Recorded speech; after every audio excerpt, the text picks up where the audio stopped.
Transition, le podcast d'Ostrom Asset Management.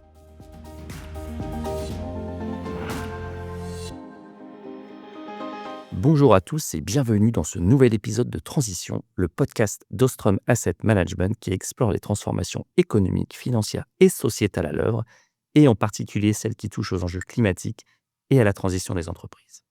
Alors que la COP30 vient de se clôturer, le constat est sans appel. Le réel s'accélère et certains États semblent rétropédaler. Les indicateurs scientifiques sont de plus en plus alarmants. La fenêtre pour limiter le réchauffement à plus 1,5 degré Celsius se referme et les besoins de financement pour la transition et l'adaptation explosent. Face à ce contexte, comment les entreprises se positionnent-elles réellement entre plans de transition relativement avancés en Europe et adaptation encore embryonnaire? Quels sont les domaines où elles progressent et ceux où des efforts majeurs restent nécessaires? C'est ce que nous allons explorer aujourd'hui avec Suzanne Bourgault, stratégiste ESG experte climat, et Sanda Molotkov, responsable de la recherche crédit et durabilité. Bonjour à toutes les deux. Bonjour. Alors pour commencer, Suzanne, peux-tu nous expliquer quels sont les principaux niveaux d'engagement des entreprises face aux risques climatiques ? Alors, quand on parle des principales actions des entreprises face aux risques climatiques, il y a deux grands axes à garder en tête, l'atténuation et l'adaptation. L'atténuation, c'est ce qui vise à réduire les émissions pour limiter le changement climatique lui-même. Donc, décarboner l'énergie, les process industriels, les chaînes de valeur, etc. À l'échelle des entreprises, ça se matérialise notamment via les plans de transition. Donc, un plan de transition, c'est la feuille de route qui explique comment une entreprise compte aligner son modèle avec un monde bas carbone. Donc, comment elle compte réduire ses émissions. Ça passe par exemple par la définition d'une trajectoire de réduction des émissions, des objectifs de long terme, court ou moyen terme, les investissements prévus, la gouvernance, les politiques d'achat et les politiques de lobbying aussi par exemple. Des travaux récents montrent d'ailleurs que les entreprises européennes sont plutôt plus avancées dans la formalisation de ces plans par rapport à leurs pairs dans le reste du monde. L'adaptation, elle, s'intéresse aux risques et aux impacts physiques, d'ailleurs déjà en cours, par exemple les canicules, les inondations, le stress hydrique ou encore la hausse du niveau de la mer par exemple. Il s'agit de rendre les territoires, les populations, les chaînes logistiques ou encore les actifs résilients à ces chocs. Il y a des secteurs qui peuvent être particulièrement exposés et vulnérables à ces risques physiques, tels que l'agriculture, l'assurance, les infrastructures, l'énergie, l'eau ou encore le tourisme.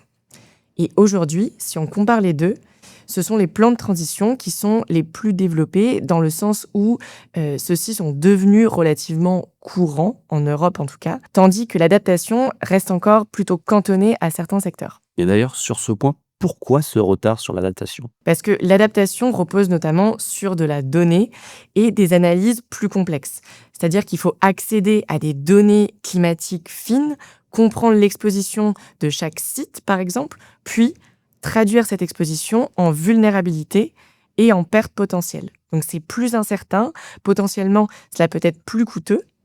Cependant, il y a un argument économique convaincant concernant les bénéfices liés à l'adaptation, puisque selon une étude citée par l'OCDE de Brandon et al., chaque dollar investi dans l'adaptation peut rapporter plus de 10,50 $ en avantages.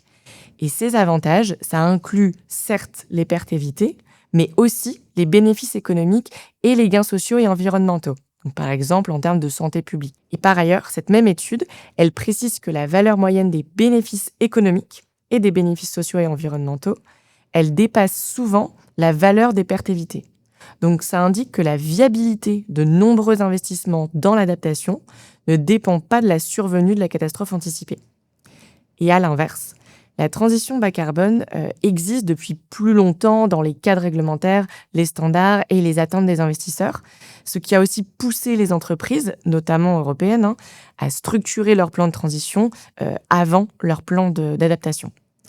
Et pourtant, pour gérer vraiment le risque climatique, les entreprises n'auront pas le choix. Il faudra faire les deux, atténuer vite d'un côté et s'adapter en profondeur de l'autre.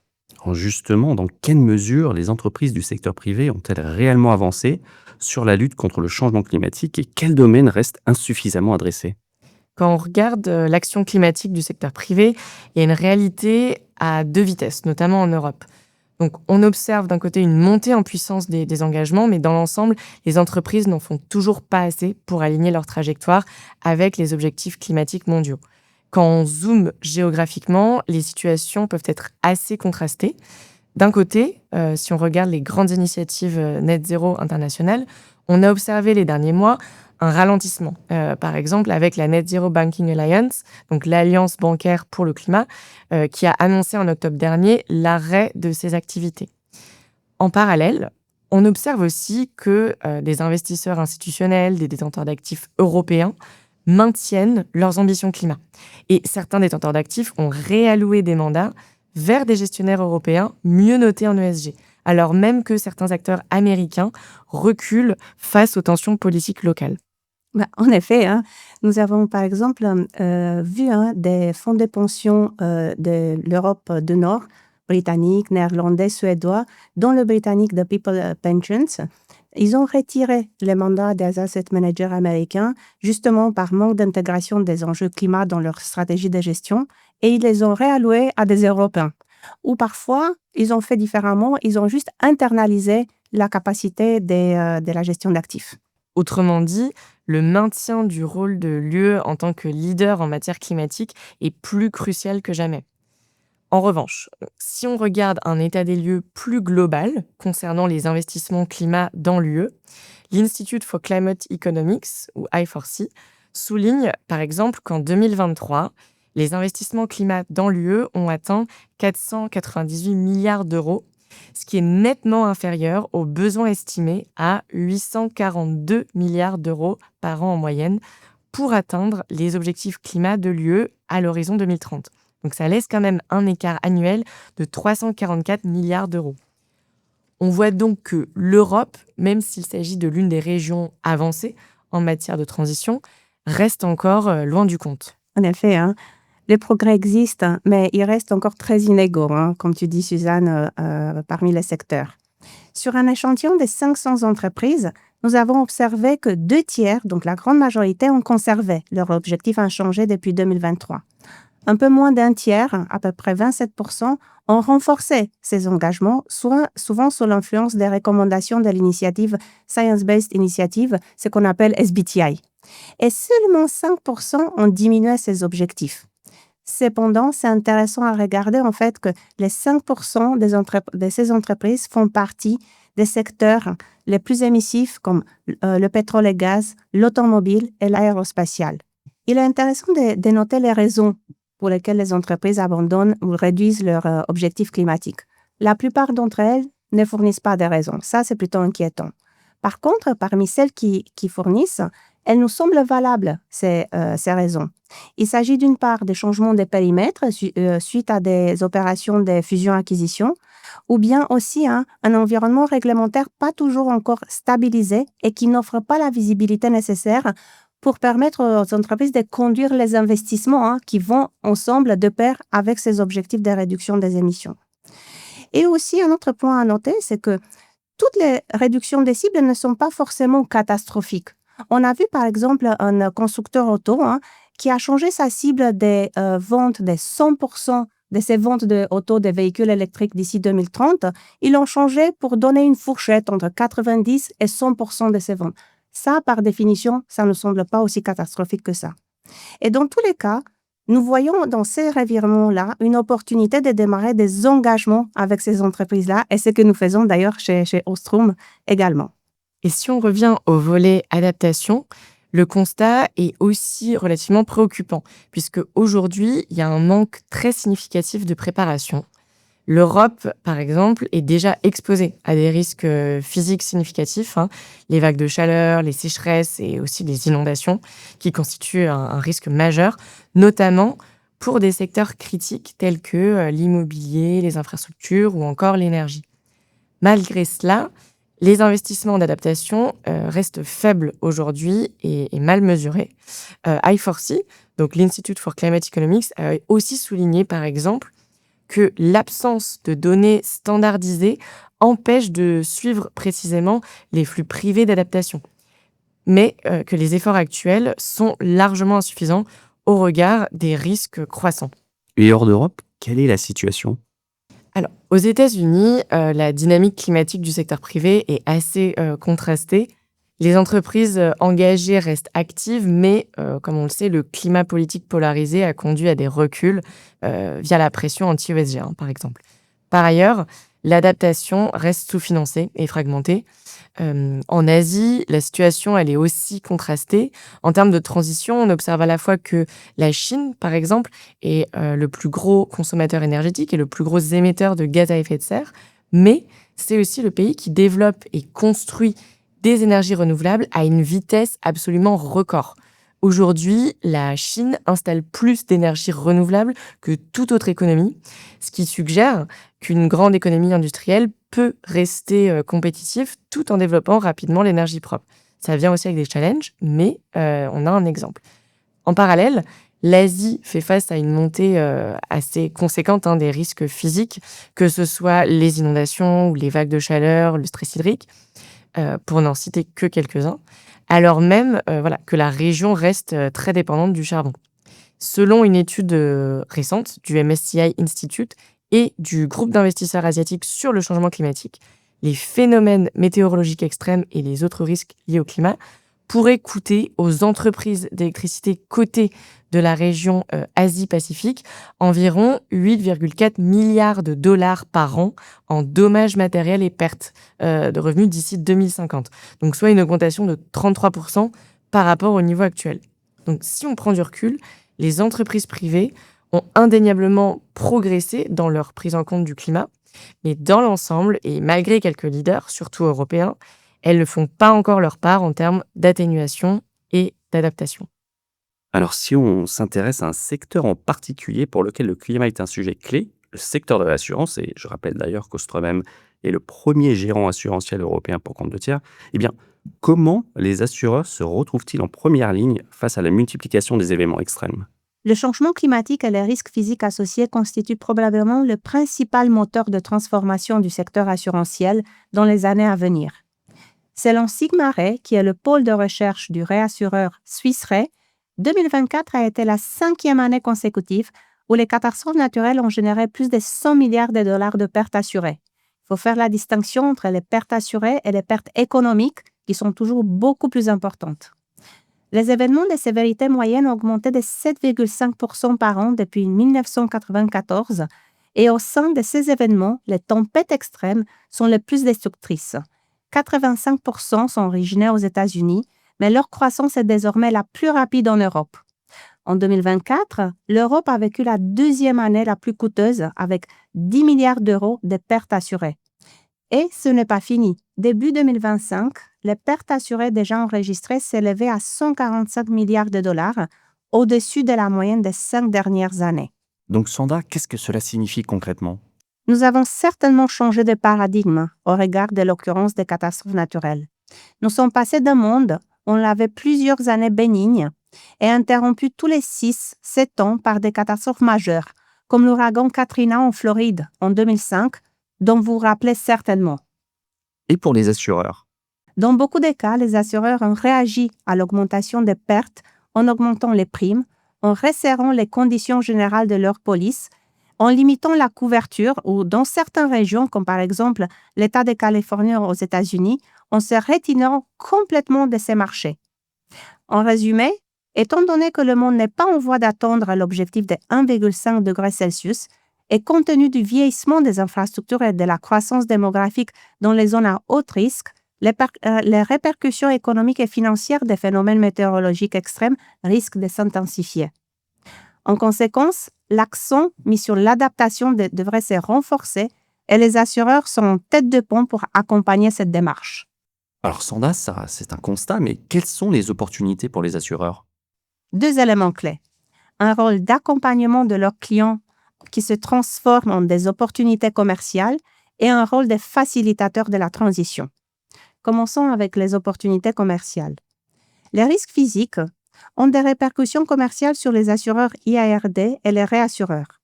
Dans la mesure où certains risques deviennent économiquement inassurables pour le pur segment privé, les assureurs et les réassureurs vont s'associer au gouvernement afin de rendre la couverture assurantielle encore abordable. Il s'agit de partenariats publics-privés qui ont un objectif de partager les risques et responsabilités en cas de forte exposition aux catastrophes naturelles, aux pandémies, aux événements de cyberattaques à grande échelle. Mais pour ce faire, il est indispensable que les responsables politiques comprennent et apprécient la valeur que l'assurance peut apporter pour parvenir à des partenariats gagnant-gagnant, ce qui n'est toutefois pas toujours le cas, notamment dans les pays émergents. Il s'agit aussi d'accompagner, pour les assureurs, d'accompagner leurs clients entreprises pour adapter leur modèle économique pour faire face au risque d'augmentation des catastrophes naturelles. Et donc, le modèle économique des assureurs eux-mêmes, il va évoluer. Il va évoluer d'une activité de prise à assumer des risques pour le compte de leurs clients, c'est leur métier historique. Ils vont aller vers une activité de service et de conseil pour aller travailler main dans la main avec leurs clients en amont de leur chaîne de valeur, donc en amont même de la réflexion de la mise en place de certains nouveaux projets pour faire en sorte que ces projets-là, ils sont à l'abri de risques de catastrophes naturelles. Et d'ailleurs, nous avons vu la grande partie des assureurs globaux et aussi les plus grands assureurs européens qui développent des départements de services, donc qui génèrent des revenus, des commissions pour accompagner leurs clients assurantiels. Un deuxième point, comme je disais, d'un côté, je parlais des opportunités commerciales pour accompagner l'adaptation de leurs clients. D'un autre côté, les assureurs, ils ont un rôle essentiel en tant que facilitateurs de la transition. Et ce rôle-là, il est d'autant plus important pour les assureurs vie qui, justement, détient à peu près 10% des actifs financiers investis dans le monde. Dans ce cadre-là, les assureurs, ils vont tout d'abord essayer d'éviter les risques de transition, c'est-à-dire détenir des actifs qui pourraient être dépréciés à long terme. L'exposition des assureurs aux industries à forte intensité de carbone est estimée alors de 13% des actifs investis. Dans le cas des banques, c'est 19%, c'est encore plus. Et ce pourcentage, il est encore plus grand, comme je disais, pour les sociétés d'assurance vie et il est encore plus grand pour les sociétés d'assurance vie aux États-Unis. Ensuite, les assureurs, ils ont un rôle de dialogue et d'engagement avec les entreprises investies dans leur portefeuille. Justement, compte tenu de leur poids dans le secteur financier, les assureurs, ils ont un rôle central à jouer dans le soutien de l'effort global de décarbonation. En tant qu'investisseurs de long terme, les investisseurs peuvent accroître l'influence et potentiellement pousser les entreprises à changer leurs propres pratiques et politiques pour aller dans le sens de la décarbonation. C'est ce qu'on appelle l'engagement. Et troisième point, il y a des opportunités dans la transition pour les assureurs pour pas uniquement accompagner les entreprises, mais surtout financer des projets qui vont déjà dans le sens de la transition, des projets verts. Et si on prend par exemple juste l'exemple du secteur des utilities, des services publics en Europe, sa transformation est au cœur de la transition énergétique. Selon Repower EU, les besoins de financement des réseaux européens de transmission et de distribution d'électricité vont s'élever à presque 600 milliards d'euros d'ici 2030. Cela, ça va entraîner une augmentation des besoins d'investissement, on appelle ça le CAPEX dans le jargon des entreprises, de l'ordre de 60% jusqu'à 300% en plus pour chacune de ces entreprises-là en termes d'investissement supplémentaires. Ces investissements-là vont devoir être financés et les assureurs, ils ont leur rôle à jouer dans ce type de financement. Alors, Sandra, et côté gestion, comment ces risques physiques et climatiques sont-ils intégrés par les gérants d'actifs? Tout à fait. C'est une démarche, les gérants d'actifs, ce sont les fournisseurs de ces sociétés d'assurance. Autrement dit, nous, en tant que gérants d'actifs, une grande partie de nos clients, ce sont les sociétés d'assurance. Donc, on va opérer en miroir des démarches conduites par les sociétés d'assurance et que je viens de mentionner. Ce processus débute par une prise de conscience accrue des impacts que les changements climatiques peuvent avoir sur la performance financière et opérationnelle des entreprises dans lesquelles les gestionnaires d'actifs investissent. Et donc, ça commence pour eux par identifier et évaluer les risques associés au climat. Donc, ça inclut les risques de transition ainsi que le risque physique. Point de côté, 45% des détenteurs d'actifs, dont les assureurs, pas uniquement, ils ont déjà annoncé des objectifs de décarboner leur propre investissement. Donc, les sociétés de gestion d'actifs étant le bras armé de ces détenteurs d'actifs, ils vont déployer des stratégies qui vont dans cette direction-là. Ça va passer par l'engagement actif auprès des entreprises. On a parlé tout à l'heure de l'engagement. Cela signifie que le gérant exerce un stewardship actif, c'est-à-dire il dialogue directement avec les sociétés de leur portefeuille pour les inciter à adopter des stratégies de transition durable. Un autre aspect essentiel de cette intégration des risques climatiques est la fourniture des données et des rapports concernant les performances environnementales, sociales et de gouvernance, c'est ce qu'on appelle ESG, auprès de leurs clients. Ces informations aident les détenteurs d'actifs, parmi lesquels les sociétés d'assurance, à comprendre comment leurs investissements s'alignent avec leurs propres objectifs de durabilité, ainsi qu'avec la réglementation. C'est notamment le cas pour les sociétés européennes. Mais si on donne l'exemple d'une société non européenne, un Américain, c'est intéressant à noter que le New York City Pension Fund, un fonds des pensions qui gère un peu moins de 300 milliards de dollars, il exige de leurs fournisseurs, qui sont les sociétés de gestion d'actifs, de présenter des plans écrits justement sur leur propre stratégie de décarbonation. Enfin, comme tu l'as souligné, Suzanne, les gestionnaires d'actifs européens paraissent beaucoup mieux positionnés pour naviguer dans un contexte mouvant lié aux objectifs de durabilité et semblent avoir un avantage compétitif vis-à-vis de leurs pairs américains et asiatiques. Ceci s'explique par leurs propres pratiques plus avancées et aussi par la réglementation qui existe plus en Europe plutôt qu'ailleurs dans le monde. Et Ostrom AM dans tout cela?